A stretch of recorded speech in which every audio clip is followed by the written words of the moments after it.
कामिनी का सच सामने लाने के लिए अहम ने उठाया बड़ा कदम और अहम की मौत से खुल गया सबसे बड़ा राज। तो कामिनी हुई गिरफ्तार, लेकिन हुई सभी की रोकर बुरी हालत। तो जब यहाँ पर अहम को पता चल जाता है कि दादी राध्या को घर से निकाल रही हैं और मैंने जो गलती की है कामिनी के साथ रिश्ता बनाकर उसकी सजा राध्या को मिल रही है, तो अब अहम बड़ा प्लान बना लेता है कि उसे कामिनी का खेल खत्म करना ही होगा। इसके लिए अब अहम सोच लेता है कि अगर मैं अपनी जान देकर भी कामिनी को हमेशा के लिए इस परिवार से दूर कर सकता हूँ तो मैं पीछे नहीं हटूंगा। रात को एक जोर की आवाज आती है और सभी लोग भागकर जाते हैं। तो देखते हैं कि अहम नीचे गार्डन में जमीन पर गिरा हुआ है और उसके पास एक हरे रंग की बोतल रखी हुई है। अहम की हालत देखकर सभी लोग डर जाते हैं और तभी भागकर एकता अहम को संभालती है। एकता अहम को होश में लाने की कोशिश करती है, लेकिन तभी एकता अहम की सांस चेक करती है तो उसके होश उड़ जाते हैं क्योंकि अहम की सांस रुक चुकी होती है। यह देखकर रजनी, दादी और सभी लोगों का रोकर बुरा हाल हो जाता है। लेकिन इन सबके बीच अहम के पास एक पर्ची पड़ी होती है जिस पर लिखा होता है, इस कामिनी ने मुझे अपने प्यार के जाल में फंसाया है और मेरी मौत की जिम्मेदार कामिनी है। यह पढ़ते ही सभी लोगों के होश उड़ जाते हैं और पूरा इल्जाम कामिनी के ऊपर आ जाता है। इसके बाद सभी लोगों के सामने कामिनी और अहम के रिश्ते का सच भी आ जाता है। यहाँ पर प्रथम गुस्से में कामिनी को जोरदार थप्पड़ लगा देता है और कह देता है, यह तुमने क्या किया? तुम्हारी वजह से आज मेरा भाई मेरे साथ नहीं रहा। इसके बाद प्रथम पुलिस को बुला लेता है और पुलिस आकर जब जांच करती है तो वह कामिनी को पकड़ लेती है। कामिनी कहती है, हमने अहम जी को किसी जाल में नहीं फंसाया। तो दादी गुस्से से लाल होकर पुलिस वालों से कह देती हैं, इस लड़की को जेल में डाल दो, इसकी वजह से ही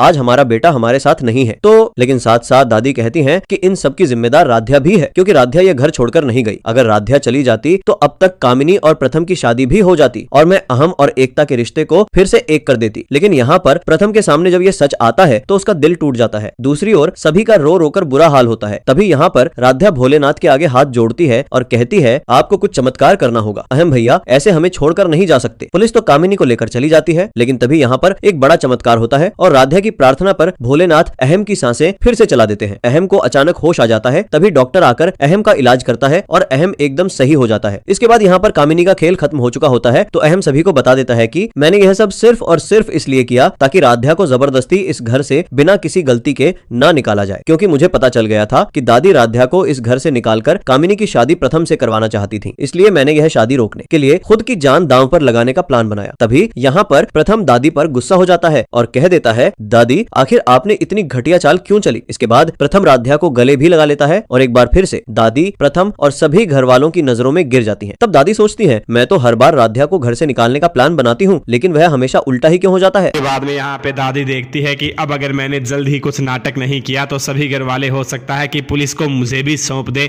इसीलिए यहाँ पर दादी प्रथम के पैरों में गिर जाती है और दादी हाथ जोड़कर उसे कहती है कि प्रथम आखिर तुम ही बताओ, अगर हम यह ना करते तो फिर अपने परिवार की इज्जत कैसे बचाते?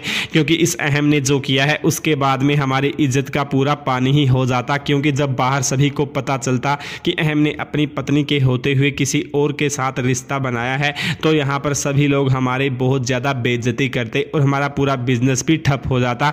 इसीलिए मैंने अपने परिवार और बिजनेस को बचाने के लिए यह किया ताकि यहाँ पर किसी के सामने भी यह सच ना आए। इसीलिए यहाँ पे मैंने जो कुछ भी किया है वह सही किया है। फिर भी अगर आपको लगता है तो आप लोग मुझे जो सज़ा दोगे वो मुझे मंजूर है।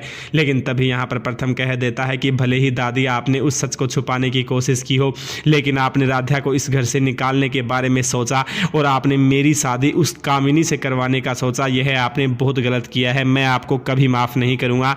आप कितनी भी सफाई दे दो, लेकिन अब मैं कभी आप पर फिर से भरोसा नहीं कर पाऊंगा। मैंने दूसरी बार ये आप पर भरोसा करके बड़ी गलती की है। जिसके बाद में यहाँ पे प्रथम राध्या को कह देता है कि राध्या तुम्हें भी मुझे सच बताना चाहिए था। लेकिन राध्या कह देती है कि दादी ने और माँ ने हमें आपकी सौगंध दे दी थी, इसलिए हम आपको सच नहीं बता पाए, वरना तो हम आपको सच बताने वाले थे। तो इसके बाद में अब यहाँ पर प्रथम और राध्या के बीच प्यार की नई शुरुआत हो जाती है। लेकिन दादी बहुत ज़्यादा अकेली पड़ जाती है और घर में कोई भी अब दादी की बात पर यकीन नहीं करता। तो दादी सोचती है कि मुझे कुछ तो ऐसा नाटक करना होगा जिससे सभी लोगों को एक बार फिर से मेरी चिंता और फिक्र होने लगे। इसलिए अब दादी फिर से यहाँ पर मरने का नाटक करेंगी और यह नाटक करके दादी फिर से सभी घर वालों के दिलों में अपने लिए जगह बना लेंगी। तो आप क्या चाहते हैं, क्या राध्या और प्रथम को दादी पर फिर से विश्वास करना चाहिए या फिर यहाँ पर प्रथम को सौंप देना चाहिए दादी को पुलिस को? तो आगे कहानी जानने के लिए हमारे साथ जुड़े रहें और चैनल को सब्सक्राइब जरूर करें।